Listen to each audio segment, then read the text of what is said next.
Our guests this week on the Escape Your Limits podcast have embedded foundations as fitness heavyweights in Southern California before joining forces to make a tag team challenging anyone to get the gloves on and truly push themselves. One-on-one or in groups, this boutique boxing studio offers a space where combat grind meets state-of-the-art technology in an eco-chic environment. In every respect, it's the perfect combo for hard work. Catching the industry on the counter, it's time to hear how this week's guests stick and move for success in the fighting game as we go the distance with Huseman and Vanessa Bourne, co-founders of Boxhaus in Newport Beach, California. Welcome, guys. Thank you for having us. Okay, I kind of came in and I thought there was beer in the corner, and I'm drinking CBD hooch. What's the story about hooch? Kombucha. Kombucha. Yes. And just go on, just tell me what this does.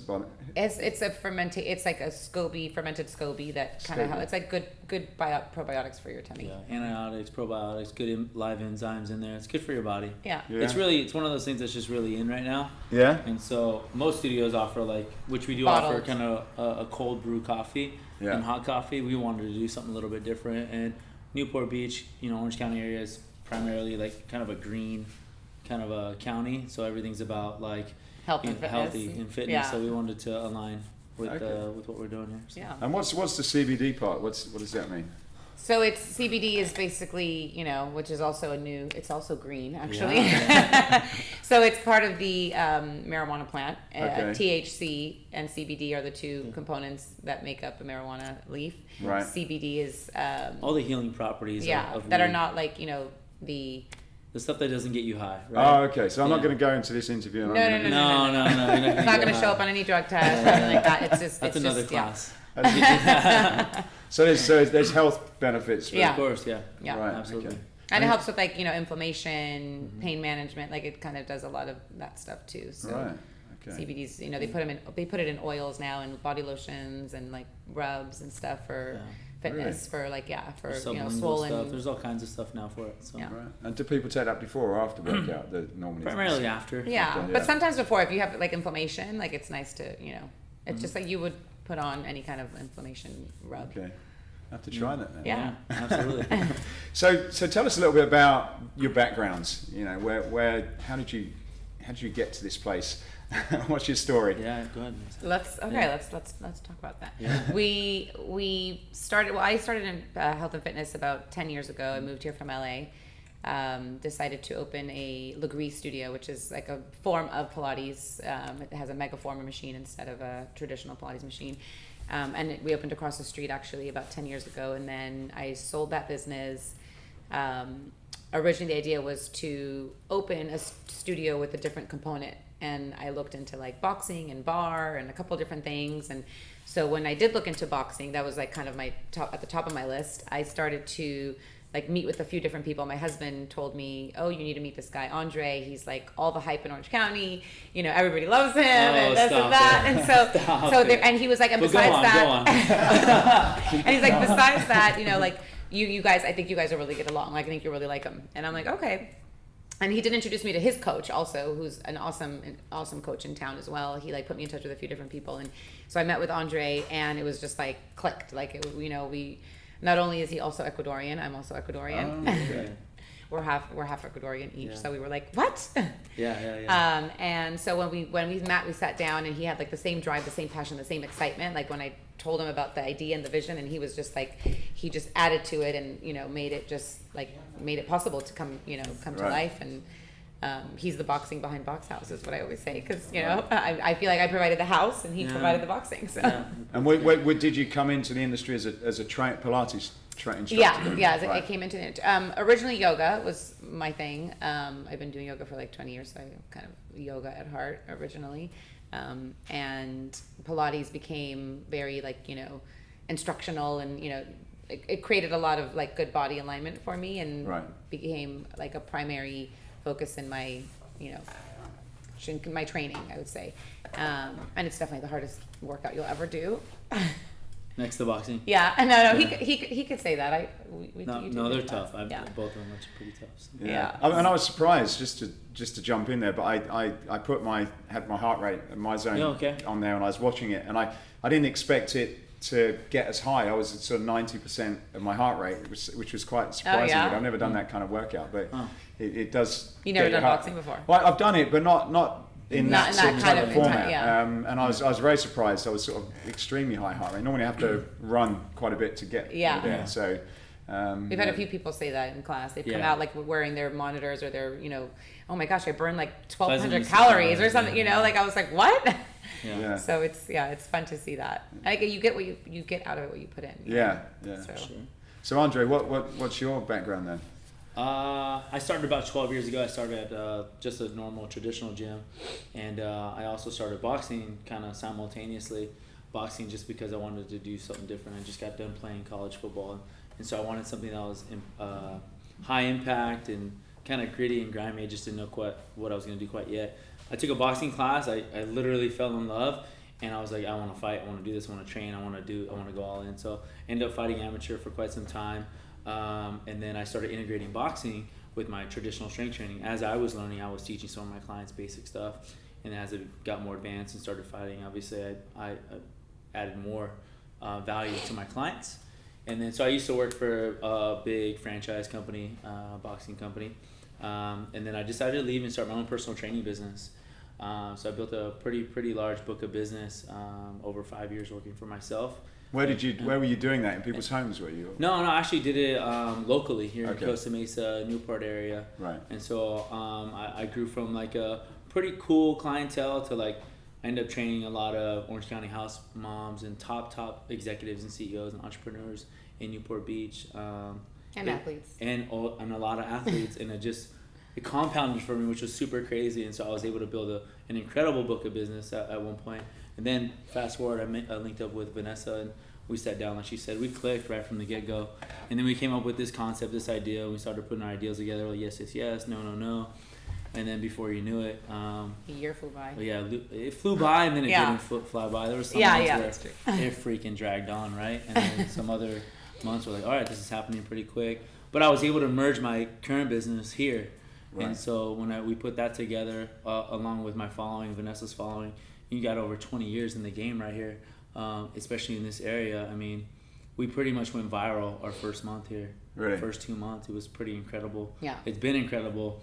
And so we've had a lot of success, a lot of love and support from a lot of people and companies that are around here.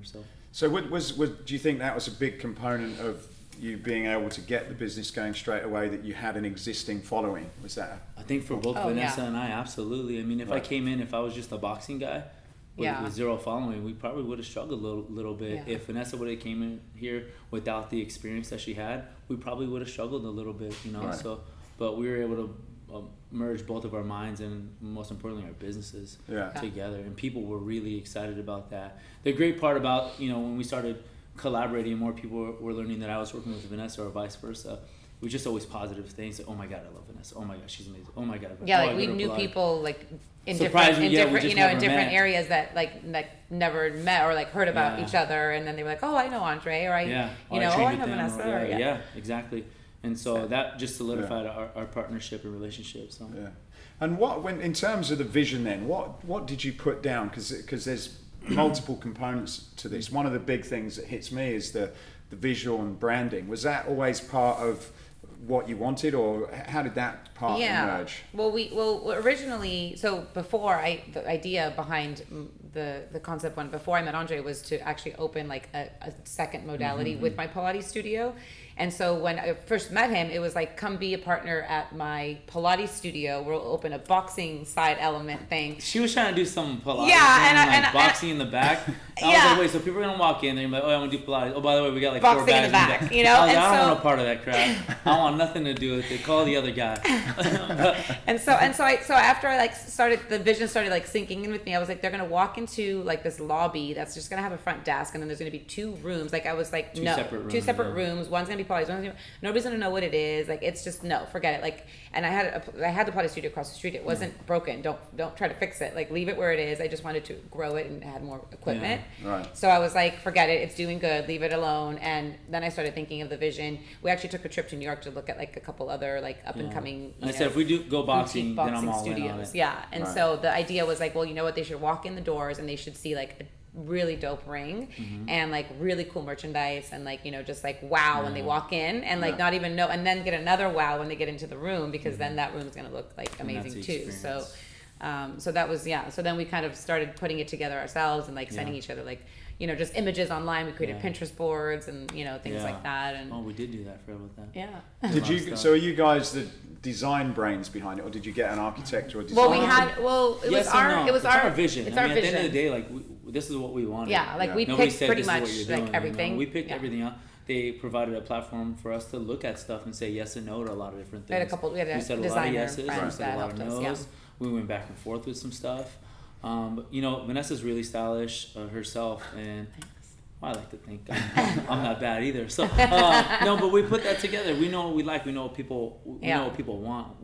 We know the experience that people want to have when they walk in. I want it to be like clean looking. Like I just feel like a lot of. So I come from a traditional boxing gym, right? And so like gritty, grimy, and so this is outside of what I'm normally used to, especially American Gym, which is down the street, which is my home gym, and I love that place to death. Incredible gym, but this is just something totally different, right? And we're first to market here. No one's done it here in Newport Beach at this level with this aesthetic that we've talked about. And it's something that I kind of really was like excited to bring to just women like myself. Like I will go to American Gym. I will go to like those kind of gyms because I don't mind like the grimy, gritty, like like because I know like that's what boxing like stems from and is like it's like blood on the floor and like and like it smells like no sweaty men and no toilet paper in the bathroom. It's just like that's what it is. You just know that's what you expect. But I just kind of feel like, especially in the communities that we're trying to open these locations, and that's not what most of the people are going to be okay coming to. Like they don't want, like maybe even just 10% or 20% of the men are okay coming to that, because it's also very intimidating.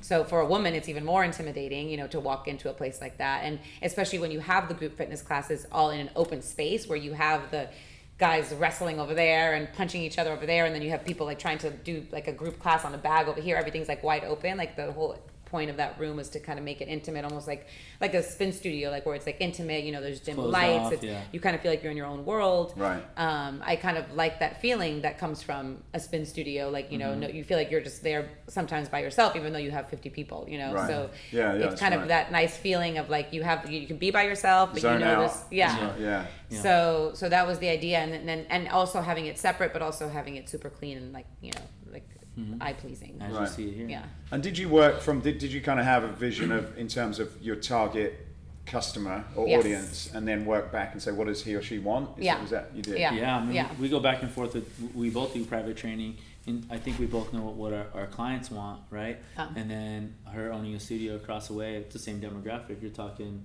I could throw a stone to where her old Pilates place was, so it's the same group of people. Right.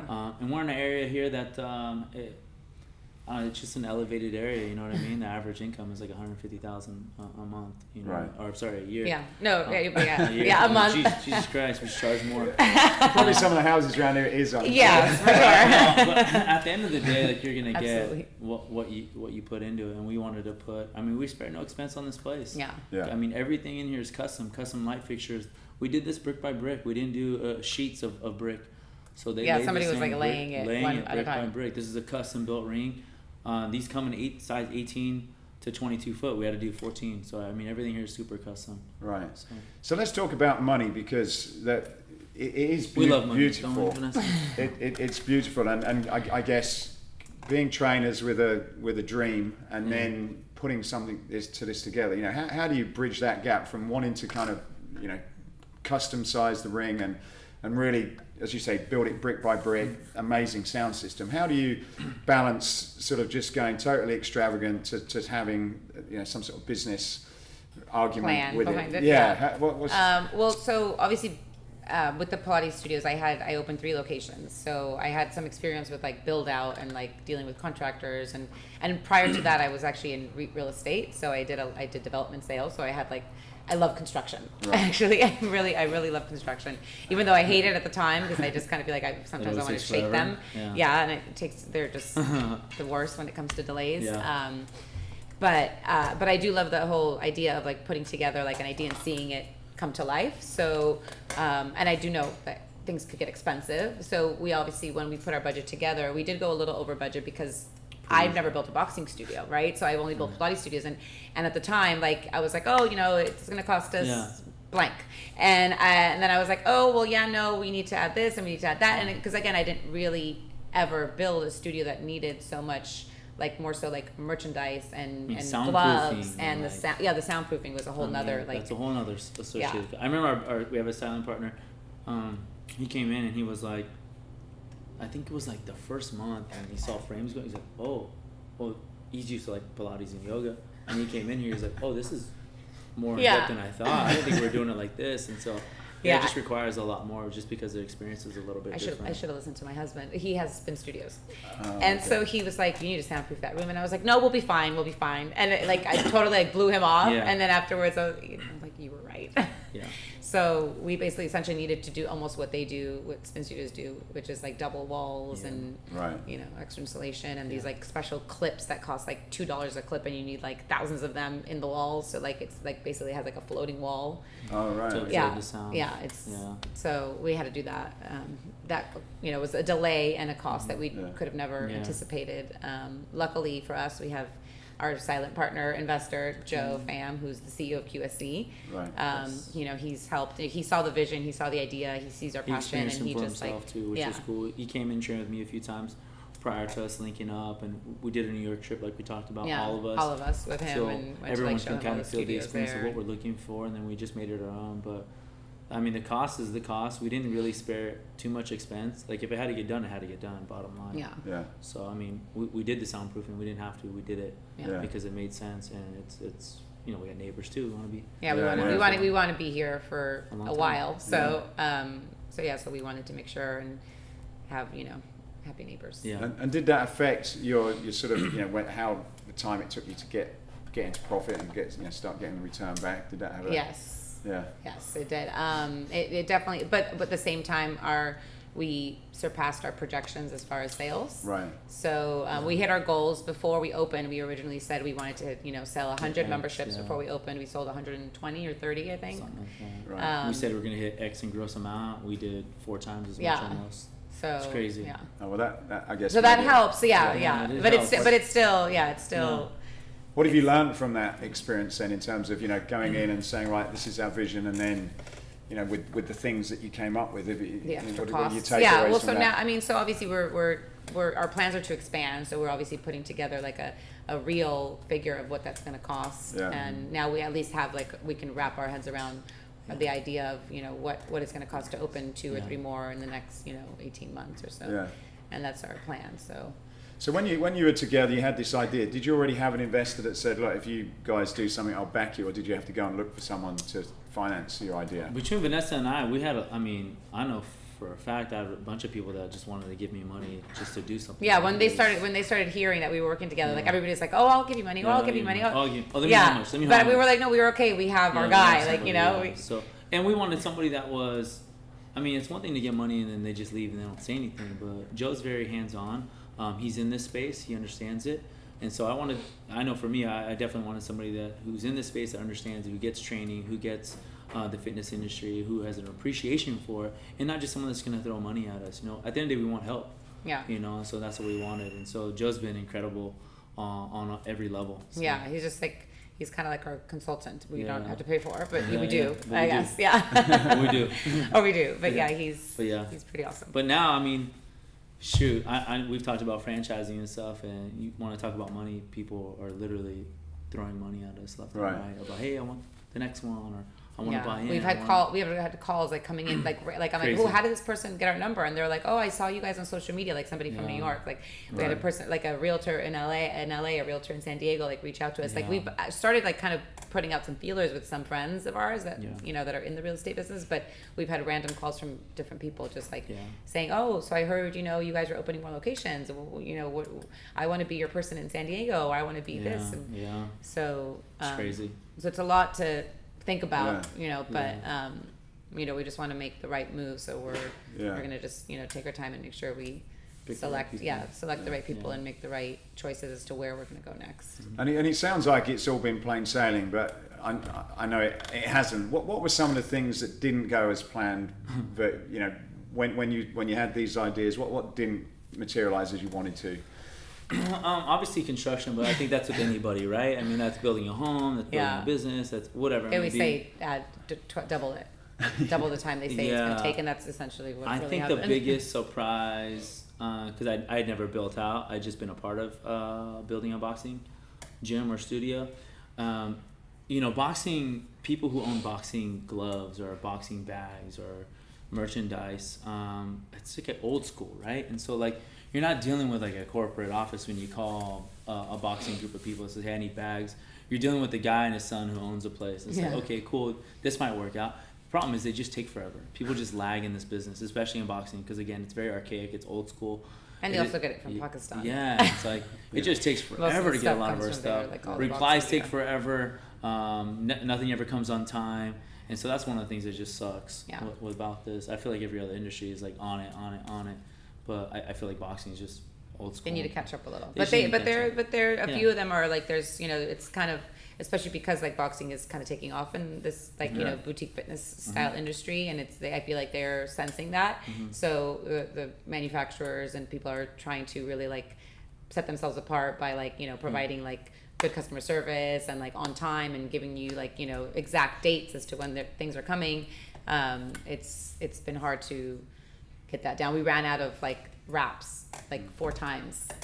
We sold like we ordered 500 wraps thinking like that'll hold us over. First week we basically sold out of our merchandise. We sold out of all the wraps within a month. We sold 600 wraps in 1 month. I know, it's crazy. So just to let people know, you're not buying this equipment from Escape, so that's no. But yeah, I guess it's that's the challenge. You're creating something. It's not mass market. You're having something that you can't see anywhere else anywhere. Right. So it's all being custom made, which I guess is people like custom, that's for sure. Yeah, and I guess with that though goes the challenges of we've never done this before, so we thought it was going to be easy, but actually there's some problems that we didn't. Like even just like the fit, of stuff has become like one of the biggest concerns is like how the quick wraps fit. So instead, we came up with just the idea just the other day of teaching all of our front desk staff to actually wrap hands. Right. Like traditionally wrap hands, because even just me, like I'm not a boxer, but like when I go in there, I want to feel like why are we in business? I want to feel like a boxer, I want to like really feel that experience, and I kind of feel like even with the quick wraps, yes, sometimes I'm in a hurry and slipping those on is the best way to do it, but when he actually can like wrap my hands, I feel so much better. My hands feel better, like everything feels better. So I'm like, we need to train our staff to like wrap hands, so that's in the plan in the next couple of weeks to have them fully trained and wrapping hands. And what about tell me about the programming, how you came up with the fitness experience I've just done and enjoyed. What's the sort of what's the thought process behind that? That took quite some time. She's 100 weeks. Obviously it's my job to put together the boxing program, and I played with different things in my head, and just at home I would do different things and time out songs. And I'm so used to mocks. We did a bunch of mocks. But even prior to that, I was so used to doing hour classes. That's what traditional boxing gyms, or even some of these other boxing places do. They do 1 hour classes. But I really got used to, and I really enjoy the 45-minute classes, that like spin classes and things like that, or Pilates, things like that. And so I said, all right, I got to condense this into 45 minutes. How do I do that? So I started shortening things up. I came up with the warm-up. I came up with how to teach a jab, cross, uppercuts, and hooks. Very simple, very effective, more importantly, very efficient, meaning I can teach this to my instructor and they can regurgitate it like that. So it has to be really simple so that the person that's been doing it for 6 months versus 6 minutes can get it. And but at the same time, how does my 6-month person who like, oh my God, I'm over it, I already know this warm up, how to still have a great experience as well as a person who's been doing it for 6 minutes or 6 seconds or whatever. And then in between that, I just came up with 7 rounds. I first started with like 10, then 9, started playing around with the rounds, and the timing's very important. And at the end of the day, till you actually get in here and you start doing it, I even changed the program, a few different tweaks here and there. I came up with like conditioning rounds. I came up with like turning the lights off and bringing it in. That was nice. Right? I like that bit, right. And kind of bringing it all in and then letting you feel it. The music is huge. If you're not a music lover, you don't belong in this industry, in this game, because if you stay to hip hop the whole time, you're only going to cater to a certain group. You got I like the Hendrix, everything. Stevie Ray Vaughan, Fleetwood Mac, he's played in Classic Royal. Really? Yeah, to 50 Cent, to Drake, to back down to Justin Bieber, whatever. Yeah. You know, you got to have a passion for all that stuff. So, you know, even picking these instructors, it's like people who have experience, because I don't need the best boxers. I don't need world champions. I want people that can control a room, hold court, has a passion for people, a passion for music, and more importantly, coachable. Right. That's it. And so the programming took a while. We did a lot of pop-up classes at American Gym. Brian was so nice to let us be there, and we borrowed that for almost like 2.5 months. Yeah, we did like one class So every just a weekend. lot of mock We classes just every would invite Saturday like all night. of our friends, family and friends to come, and like yeah. went through like basically like every single coach like multiple times, you know, So just you to really get them. Training. Got Yeah. that part. Training. Because originally we thought we would have this place to start training, like in the room at least, but we were so delayed. Yeah, So yeah. Training. We went from hour class to 45 minutes to changing up and just everything. So we got it. We're pretty nailed down. Yeah. And you mentioned about the trainers then. So what do you think, if you've got someone that really does get being able to teach boxing, or the sort of more talented, you're obviously great up on the stage, but what do you think is more important in this boutique space in general? Because it seems as though there's an entertainment element to it. Yeah, I think, you have to be a showman a little. You do. Yeah. I think I think honestly, like 60-40, 60% show, 40% boxer. You know what I mean? My personal opinion, because you could be a world champion, but doesn't mean that you could explain it to 20 women that's their first time. You know what I mean? Yeah, and it's teaching groups that's harder. I think teaching than groups, privates. You know, but like in the you same can be a good token, private coach, but yes, yeah. In the same token, you know, you could be a great showman and you don't really know too much. And the problem with that is finding the instructors is that, you know, I could teach an amazing classes, go back to back, and then you came next week and you're like, man, this person doesn't even seem that real or legit. Like, something's off about this instructor. And people are smart. You can't dupe people. You can't like pull the wool over people's eyes. They'll know after a while that this person really doesn't know that much, even though the experience is there. So finding really talented instructors is super hard in this industry.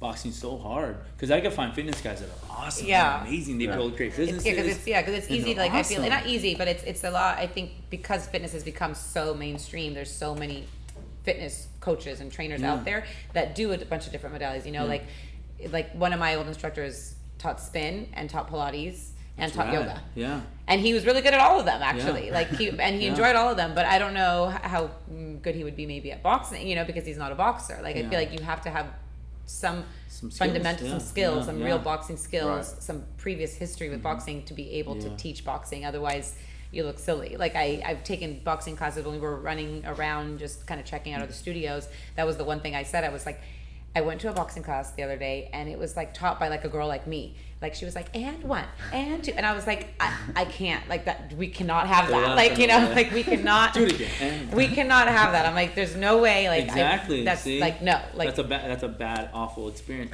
Especially because she is coming from maybe someone like myself. She's like, well, I know the real deal.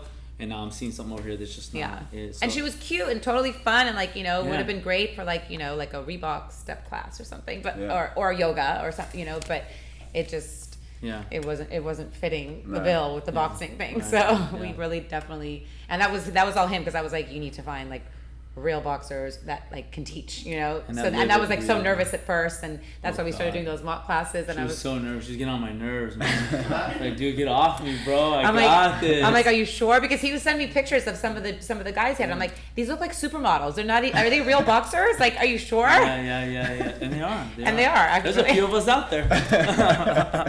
But yeah, right. So that ties into kind of where you guys are going next, because you're obviously the personalities that people coming here for you. How is your plan just to do this really well, or do you want to scale it and open other facilities? And where are you going to take this? Our idea is to scale it. We definitely want to open 1,000 locations. We want to do a lot of those. No, we want to start, like I said, in the next 18 months with at least, you know, two more in-house, like within ourselves. And then, you know, eventually, hopefully branch out. We haven't decided if we're, you know, going to go the franchise route or continue opening, you know, corporately. It's still like, you know, something we're thinking about. But we definitely want to expand the brand through the West Coast first. You know, we started considering New York randomly because we got reached out by somebody out there, like one of the biggest retail firms that do only retail centers, Right. And retail space. So, and they've sent us a few really awesome spaces, and New York City is dense and amazing. So if Stevie moves out to New York City, maybe. Yeah. But what is the but you know, you mentioned about it's obviously a people business. Yeah. What do you see some of the challenges of, you know, getting people in, as you said, in boxing, and then representing the brand in the right way? How do you think you'll deal with that? Growing. Yeah, growing and without losing the essence of what you. Well, I do. kind of feel like I think even though boxing, I mean, Quality control. You got to reprimand people. No, I'm kidding. but I also feel like boxing is kind of like a small world. Like he knows like random people, boxers in New York or San Diego or LA, like, and he'll be like, oh yeah, that's a boxer from up here, or that's a boxer, and they kind of know each other somehow, like, or you know, through social media, especially now with social media, you know, that social media presence. I feel like everybody's even more connected than they used to be, and it's easier to make those better connections when you have that already, you know, in your and he already has the credentials and the experience to be able to know what a good coach is. So that's something I lean on him for, because originally, you know, there was a couple of people that I thought like, oh, these could be great coaches, because they just thought them as good fitness instructors. And then after I realized, no, they need to know boxing. Like they can't just be fitness instructors. So so I'll leave that up to him. And what do you think about the sort of longevity of the concept? Is it something that's here to stay? You think people always want to do? Is it a fad? Yeah. We had a few people come in here like recently, and it made me so upset that I like went online and like started researching, because I was like, do they not understand boxing's been like around forever? It's like one of the oldest sports. Like, what do you mean it's a fad? No, it's not a fad. Like that's like saying yoga's a fad. Yeah. You know, and even yoga, the way we have it in America today, is not the way it really is. You know, so this boxing, the way you see it, the way we're presenting it, is not necessarily the way it's been presented all along, but it's just a new way of looking at boxing and a new idea that makes it available to everyone, you know, not just, you know, the grimy boxers that want to actually really like fight. It's just, it's becoming a little bit more of like, you know, a fitness element that's available for everybody, you know. So I think what we created here with Boxhaus, if you look at all the branding and the material and just the way it looks, I mean, I think it's timeless.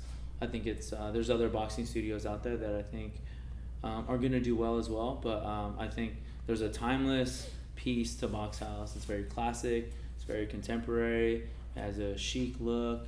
It's very clean, upscale, and it speaks to a lot of different people. Right. And I think that it's I don't know. It says a lot. It makes people feel like you know, just comfortable when they walk in. It's not like it's not overdone. It's not. It's clean. It's simple. It's not intimidating. It's inviting.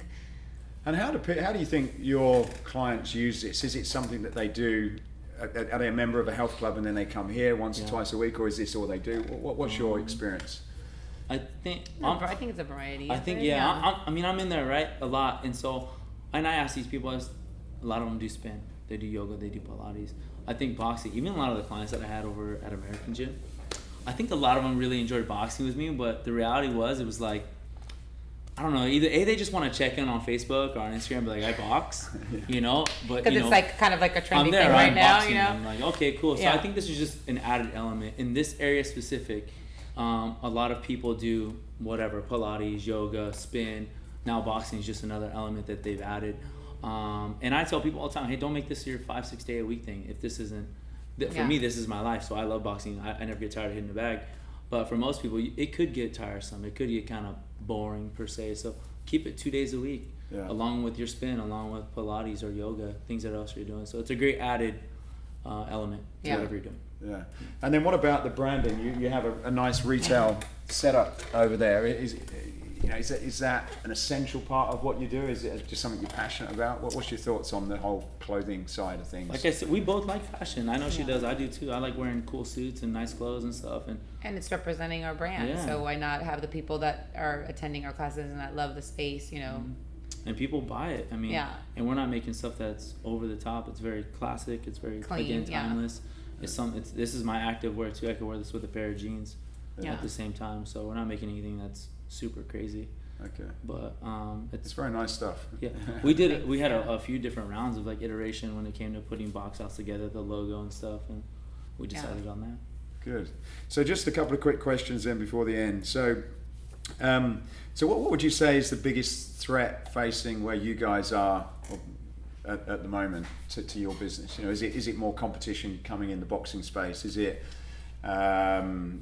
people going to traditional clubs and doing it? What would you say is one of the things that you need to be worried about? I guess maybe back to that last question you had. So I guess it's the big gyms. Like people are kind of steering away from those big gyms, or have been steering away from those big gyms because of the boutique fitness industry kind of picking up, and people are kind of selecting like 2 or 3 things that they like, and it's just a little bit more personalized, and and it creates more of a community around their routine and their workout. They can go together with friends to like a small fitness studio, and it's more intimate versus going to like a big 24-hour fitness or Lifetime Fitness or what So I think that those brands are now recognizing the benefit of that intimacy and that community, and so they're kind of trying to bring in some of that, like the group fitness classes, or they're having special rooms for those fitness classes, and hiring really good instructors for like Equinox is really good at actually hiring awesome coaches for their programs there.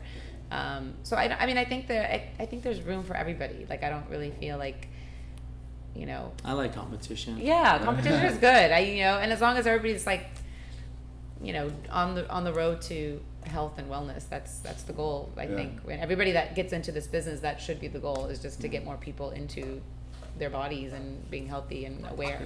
So I know in New York, I was speaking to someone the other day, and they say a lot of these boutiques actually collaborate. So you'll have the boxing people will collaborate with the yoga and the HIIT. So that's what we do. You do that here as well. Yeah, we have a good little community, especially with not only with trainers that we all know, but also because my husband owns a spin studio. Right. I also own a Pilates studio that is partners with the yoga studio. So we actually allow our staff. We call it like a community outreach program between all of our staff members, whether it's here or the yoga studio or the spin. Like they can all go to each other's classes for free. It's drop-ins, so it creates like a nice little community between ourselves. So that helps obviously with coaches themselves. Like our boxing coach will be at like a spin class, and the spin trainer, they'll introduce each other, and the spin trainer will say, hey, Andre's in the house, he's go check out his boxing class. He teaches Monday, Wednesday, and Fridays at Boxhaus. So they kind of like give each other shout outs, and vice versa. If somebody comes here, like he'll give a shout out to them, and so it's nice. A lot more collaboration than I guess probably than competition. It's more like it's creating a nice community and knowing that people don't want to just do one thing. Like nowadays they want to do, and that's why originally people loved big gyms, because there was like so many different things they could do there.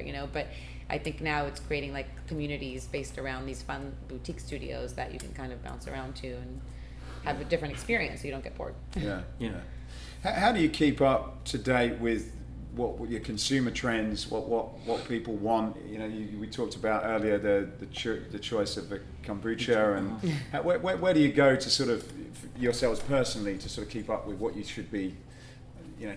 Well, I think we love life. We like to experience like good food, good people. So we go to just fun new places all the time. I mean, we both travel and do things, and like I was just actually in Napa the other day, and I like took a couple pictures of these like really cool candles I saw for my Pilates studio, because we have a retail center there. So I'll snap some pictures of things I see out, or if like there's a cute top I see, like I'm like, oh, that would be a cute top for boxing, like snap a picture of that, and that I'll send it to our people that do our shirts for us, and say I want something like this. Like our next thing is I want silk robes. Silk robes, very nice. For like boxing, sometimes like a silk robe, like jacket. I'm like, dude, I don't even know. I don't know what the hell she comes up with sometimes. I do the same thing. It's too much THC. No, it's too much. Yeah. Not enough kombucha. I do the same thing. I'm always online. I live on my phone, and so I'm screenshotting pictures and stuff. I'm always looking at men's fashion. Yeah, he's really good with social media. Yeah. So we didn't really touch on that, but he's like the social media like I know. In the beginning, guru here for sure. Is that an important part of building the brand? 100%. I mean, that's huge. We get tons of compliments on our Instagram. The whole build up, the whole buzz was honestly built off our own network, like I talked about. but our Instagram. But we were able to show our brand and the idea and the concept and the look behind it through social media before we even opened the door. So people were just excited about it. So there was pictures of construction. That was the biggest thing when I told her. I said, hey, we're going to get an Instagram going, but we're going to show this thing from inception. Like you and I, whiteboarding, I don't even care. Because I think oftentimes in any business, people just show a final product. Like, here's my coffee house. Here's my boxing place. No, I want to see the grind. I want to see the tools. I want to see what really happened. What are you guys doing in there? And now people were getting bought in to, I can't wait. Oh my God, so close. Oh my God, I can't, tagging friends. And so whenever we decided, when we decided we were going to do the kombucha thing, and we were going to link up with Citizen Water, so they do they're a local brand, and they do alkaline water. They did our water filling station for us. Right. So that was kind of something that we kind of hyped up to everybody, we're going to have Citizen in the house. They'll be doing our water, So we started with the bottles because we didn't get the water system put in again because we were delayed. So, but everybody loved the water bottles. So then now they have a filling station too. Yeah. They can just fill their own bottles up. And so anything like that, we would always anytime we come up with an idea, we were able to push it out onto social media, and people knew that that's also something that we were going to add in. And, right. So it's been a great way. And the photographer / social media that person that we hired is awesome. He's a photographer by trade, so the pictures look that's amazing. how I found you guys from Instagram. He fell into it on accident. What, photography? Our photographer fell into photography on accident? Oh, really? Yes. Oh, but he's an amazing photographer. That's my buddy Griffin. I'll say his name, Griffin Conway. Yeah. So his buddy, he said, hey man, my other assistant can't do the wedding. I need somebody. Oh, a backup photographer? He's like, can you just come and take pictures? He's like, sure, man. I guess his pictures ended up turning out better than the guy. And so he said, well, maybe I'm onto something. But, like most photographers, that's a passion. I mean, I don't go shoot for dollars. So he just ended up liking it, and he's built an incredible business. So his name's Griffin Conway, by the way. Griffin Conway, okay. Yeah. Really great great guy, yeah. So. What sort of things do you listen to, read, books, podcasts? What sort of stuff is individually are you listening to or reading or checking up on or noticing? Really? You want to know what I'm reading right now? Yeah.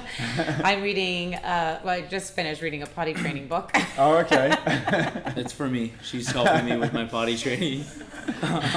But I do listen to podcasts. Me and my husband, we have a infrared sauna at the house. Right. And so we get in, and that's what we'll do is we'll listen to podcasts. What's some that are worth listening to? Mind Body Green is a big one that we Right. And my friend Anna is really good at, she's podcast wizard. She'll send me a bunch of different ones that she'll be oh, you have to listen to this one, or you have to listen. So I'm kind of all over the place. I don't really have one particular thing that I follow, but I'll just kind of, whoever refers us to a podcast will pop it up and listen. My husband was just recently made us listen to one by oh God, what's his name? Michael V. Oh, Michael V. Gary V. Gary V. I was just going to say, so Gary V's my guy. Yeah. I've been following him for a long time. Serial entrepreneur, one of the guys who led Uber, one of the Uber investing rounds and stuff like that. Just an incredible entrepreneur. College drop. I think he might have dropped out of college and stuff. But anyways, really successful. But more importantly, he's super gritty and grimy. He just gives it to you straight. Yeah. And that's what I think young entrepreneurs like her and I need to hear and need to see. So he's one of the guys that I listen to quite a bit. Yeah. I have a personal business mentor, Ed Pope, who's been a dear friend of mine, just a business mentor all the way around the board.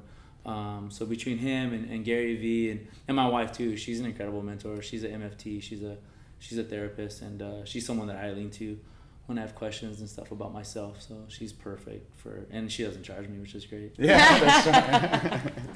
And how do you balance the sort of the partnership, the relationship? Do you kind of have areas where you know, okay, this is what you're good at? Do you sort of stay in your corners, or how do you we don't stay in our corners. We definitely work together. I'll get in there if I feel like that's not what it should be. Yeah. Or to agree, which is very rare, but I mean, there's a lot of strengths that Vanessa have that I don't have for sure. And I'm hoping I have strengths that she doesn't have either. But obviously, that's fine. No, outside of the physical, you know what I mean? Yeah, I can box, cool, but I'm hoping there's other stuff that I add value outside of boxing. You know what I mean? Same for Vanessa. Yeah. Vanessa's just a good person all the way around. So I'm really glad we linked up. But she's just incredible at what she does. She has a way with people, and so she's a great counterpart to Boxhaus. So the things that I can't do and I don't want to do, one of the things I learned about Gary V is dude, if you're not good at it, like you delegate those things, or have your business partner or other business partners have them do those things. They should be able to do those things. And so that's a good business relationship, is when like two partners really are like good at different things. You know, it's more or less that I don't want to do it. It's like I'm just not that good at it, and I have zero ego when it comes to that. And I say Vanessa, she handles that stuff, and she's on top of it, which is great. So Good. I think we just know. Yeah. And but it's nice we bounce ideas off each other. So if there's something like you know, even when it comes to like Mind Body, for instance, like the system that we use for the software that we use, like, you know, I'll be like, oh, what do you think about this email? Or what do you think about that? You know, and then they'll chime in, or, you know, even when I put together like an email blast for our members, like I'll forward it to our manager and to him and say, okay, like chime in. What do you guys think? You know, so just sometimes she does stuff without having me chime in. I'll like freaking roll up and I'll roll up and there's cookies at the front. Oh yeah. We're selling cookies now? They're CBD. Protein chocolate chip cookies. Oh, no. So some things I need to send her a few more emails. But no, so far so good. We're still learning each other too. This is relatively new. Yeah. Now that we're up and running. We've been together for over a year now, but actually up and running 2 months. So we're still learning each other. Right. So last question then. So Escape Your Limits is about overcoming what you've been told to believe is impossible and making it possible. So if you look at you collectively as a business, what would be a most memorable example of where you've escaped your limits in terms of this project? I think the project itself, being in fitness, I really thought like I would stick to like kind of a Pilates yoga world, but I think that once you kind of have experience in just a business, you know, then you shouldn't put doors on anything. Like it should just, you know, if your vision should be open and free, I don't think you should put limits on it. And obviously that came true when we linked up, because I just feel like as the minute I'm really big on, and we're both big on like manifesting and like you know, like we both talked about it the first time. We're like, oh yeah, we're gonna manifest this. You know, the universe is gonna take us wherever we need to be. Like even when we talked about the expansion, we're like, well, let's, you know, this is where we want to be, but like let's be open. Let's let the universe kind of like guide our direction. And she cracks me up. She cracks me up. I'm like, Mercury's in retrograde. We can't sign anything. Yeah, he sends me funny posts. It's out of retrograde and I need to sign now. Yeah. Whatever that means. No, actually, Irvine Company is our landlord here, and they're like a pretty big, you know. And I remember emailing them because right before we signed our lease, it was in retrograde, and I was like, you know, by the way, so we can't, like, I have we agreed all the terms, but I can't sign it until Mercury's out of retrograde. I don't know if you believe in the stars and the moon. I'm like, but this is what's going on. And the guy replied like, okay, no problem. Like, whatever. I'll okay, just no talk problem. to Andre. Yeah. So, okay, no problem. So yeah, we're not bound by anything. Yeah. We're open to a lot of different stuff. Yeah. So fantastic. Well, look, it's no limits. But it's a fascinating story. I wish you guys success in the future. You've got the makings of an amazing business. As I said, when I saw it on Instagram, I was very impressed. I said to Kevin, we've got to speak to these guys. Really, really good job. So congratulations and thanks for your time. Thank you. Cheers. Thanks, Matthew. Thank you. Thank you. Thanks, man. Thanks so much. Cheers. Hey, I hope you enjoyed this podcast. If you did, then please go over to iTunes and subscribe to the Escape Your Limits podcast. Leave a review, leave a comment. It really would help us a lot to continue to keep these going.